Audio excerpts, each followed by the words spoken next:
હવામાન વિભાગની આગાહી મુજબ અરવલ્લી જિલ્લાના વાતાવરણમાં એકાએક પલટો જોવા મળ્યો હતો। જિલ્લાના મોડાસા ભિલોડા યાત્રાધામ શામળાજી પંથકમાં ધોધમાર પવન સાથે વરસાદ ખાબક્યો।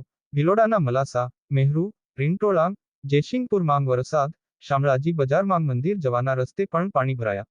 મેઘરજના જીતપુર રેલાવાડામાં પણ વરસાદ ખાબક્યો છે। અસહ્ય ગરમી બાદ વરસાદ થતાં વાતાવરણમાં પણ ઠંડક પ્રસરી હતી।